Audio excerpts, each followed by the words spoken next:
Satu lagi pertanyaan terkait besaran jumlah dana DOM tersebut. Kami membaca di dalam Surat Menteri Keuangan nomor SR 22 MK02 2004 tanggal 5 Maret 2004 itu menetapkan bahwa anggaran DOM itu adalah sebesar 120 juta. Nah, berdasarkan pengalaman saksi, apakah ada anggaran DOM itu melebihi dari 120 juta tersebut? Ya, anggaran itu sesuai dengan keputusan yang diberikan anggaran 120. Kalau selebihnya tentu saya tidak bisa, saya tidak mengetahuinya. Cukup yang mulia. Kami silakan rekan-rekan hakim.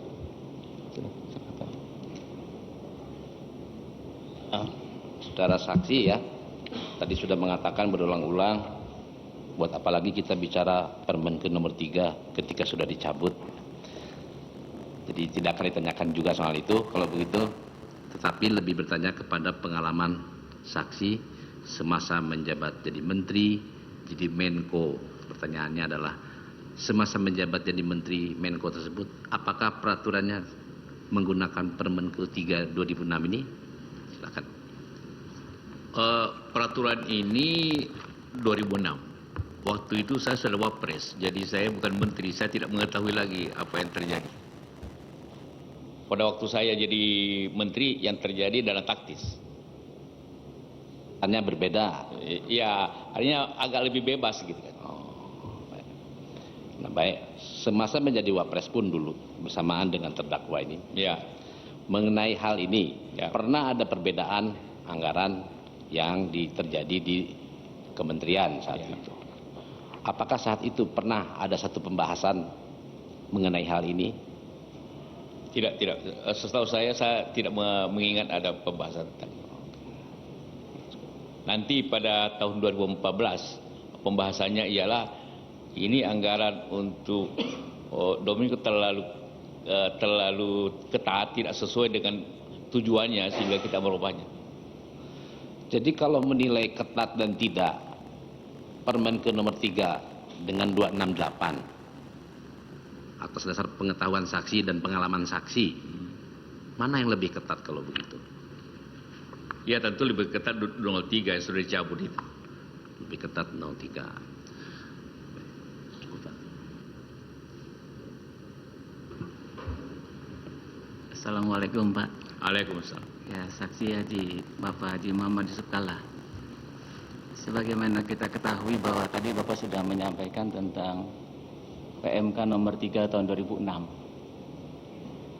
Bahwa memang dalam praktek masih multitafsir esensi dari PMK tersebut. Dan mau tidak mau, Majelis pun telah memutus beberapa menteri terkait DOM. Di dalam pasal 3 dan pasal 2 PMK nomor 268 itu pun masih terdapat multitafsir lagi, Pak. Kalau saja mengenai DOM 80% itu digunakan untuk lamsam, mungkin tidak apa-apa. Ya. Tapi kalau ini 20% untuk bersifat strategis dan khusus, itu kira-kira untuk apa, Pak? Jadi memang yang mulia benar bahwa kalau 80 jelas lamsam itu Betul. diterima jumlahnya saja. Betul. Tidak perlu pertanggungjawaban. Iya. Baik. Iya, diskresi. Baik. Kata-kata strategis dan khusus juga sebenarnya itu tergantung juga diskresi menterinya karena ditutup dengan itu. Iya. Ya, jadi seperti saya katakan tadi, Iya. strategis itu berbeda masing-masing menteri strategisnya. Iya. Mengundangkan orang seorang menteri pariwisata itu sangat penting. Iya. Tapi kalau seorang menteri hukum mungkin salah mengundangkan orang. Tapi menteri pariwisata kalau tidak mengundang dan punya kliennya atau itu justru ya salah dia. Jadi itu strategis dan khususnya pengertian yang berbeda-beda sesuai dengan Maksud kami begini, apakah yang bersifat strategis dan khusus juga perlu dipertanggungjawabkan penggunaannya? memang tentu secara keseluruhan dipertanggungjawabkan 120 juta itu bahwa sudah keluar atau tidak keluar. Ya. Tapi secara detail juga tidak dicantumkan sebenarnya. Karena begini, Bapak ya, bahwa DOM itu kan bersumber dari APBN, betul? Ya. Betul. Kalau pertanggungjawabannya nanti seperti apa tidak tegas, nanti bisa juga disalahgunakan, Pak. Bisa saja nanti mungkin karena kontrol tidak tercakup gitu kan? Itu nanti pertanggungjawabannya seperti apa gitu nanti? Pertanggungjawab anggaran itu tergantung anggarannya. Anggaran jalan tentu berbeda pertanggungjawabannya dengan membeli barang. Begitu juga berbeda itu anggaran tadi itu DOM itu.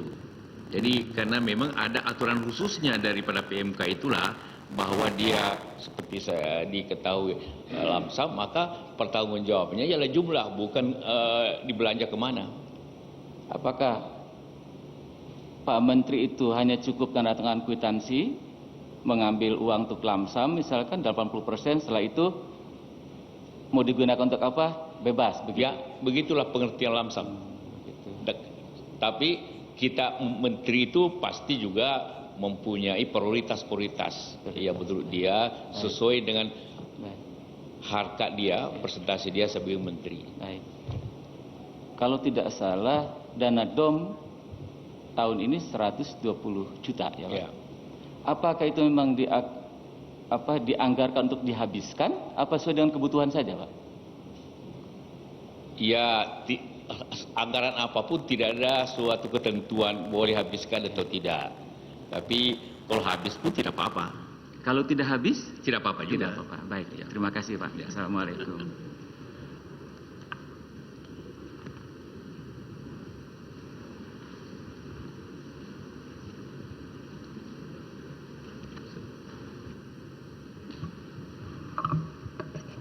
Saudara saksi, tadi menerangkan bahwa dana DOM ini fleksibel ya. Kalau saya menyebut dinamis, ya kan, tergantung waktu, tempat dan keadaan, luas. Sehingga saksi menerangkan bahwa karena pertanggungjawabannya langsam, maka boleh digunakan oleh menteri itu untuk tugas menteri. Nah, tapi saksi bahwa menteri kan manusia juga tuh. Dia juga ada silafnya, ada ada lalainya gitu. Kalau itu bebas digunakan. Karena saking dinamisnya dan cakupannya sangat luas. Maka saya menyambung pertanyaan rekan yang paling ujung, bagaimana fungsi kontrolnya? Ya, kalau itu digunakan luas sesuai diskresi. Ya, fungsi kontrolnya bagaimana? Ketika seorang menteri itu kan punya, katakanlah punya hobi yang beda-beda. Supaya move on dia ya senang karaoke misalnya, mohon maaf, atau golf atau apapun, atau renang dan sebagainya. Jadi memang dinamis dan luas gitu loh. Nah, bagaimana sebagai regulasi ini bisa mengontrol ya ketika itu terlalu bebas gitu. Kalau tadi kan untuk yang lama terlalu ketat, PMK nomor 03. Dana taktis bebas, ini mau dibebasin lagi melalui 268 2014 gitu. Bagaimana saksi menyikapi ini sehingga tidak ada kebocoran-kebocoran dalam penggunaan dana DOM ini? Bisa dijelaskan saksi? Ya, yang mulia. Seorang menteri seorang yang terpilih dengan baik. Tentu juga seorang yang bermartabat. Tentu karena itulah pemerintah, presiden memberikan dia juga suatu kewenangan untuk memilih sesuai dengan kewenangan yang ada, diskresinya, hal-hal yang tentu bermanfaat dan penting untuk beliau. Kita tidak lagi karena atasan menteri presiden tidak mungkin mengontrol sebuah hal, harus membeli apa, makan apa, tentu bukan di situ letaknya menteri itu, tapi diberikan kewenangan sesuai dengan harkat dan kebutuhan dia sebenarnya seperti itu. Jadi menteri adalah seorang yang terpilih menurut Ya, menteri sudah pilihan begitu ya. Ya. Jadi tidak akan melakukan hal-hal yang di luar itu. ya, tentu bisa saja kalau tegur, kalau dia pakai uang itu untuk judi contohnya tentu tidak boleh. Tapi selama itu punya manfaat, katakan olahraga, undang orang makan, untuk beli tiket, menurut saya dia menjalankan itu diskresi untuk hal-hal yang punya penting untuk seorang menteri, dan itu sah sesuai dengan tadi. Jadi yang mengontrol menteri itu dirinya sendiri. Dia harus dirinya sendiri. Saksi kan mengatakan seperti itu. Iya. Bukan peraturan tapi dirinya sendiri. Peraturannya ada, cuma batasannya lebih terbuka. Gitu. Jadi pengendalian diri menteri itu sendiri. Iya, pastinya. Gitu. Karena udah terpilih tadi gitu. Iya, pasti. Nah, untuk hal ini yang mulia. untuk hal ini. Untuk hal ini, untuk domi, tapi untuk yang lain proyek, yang lainnya tentu ada aturan-aturan tersendiri. Gitu ya. Nah, tadi saudara saksi menjelaskan mengenai lamsam. Itu kan bentuk pertanggungjawaban. Iya. Ya kan, dari bentuk pertanggungjawaban, metode pertanggungjawaban.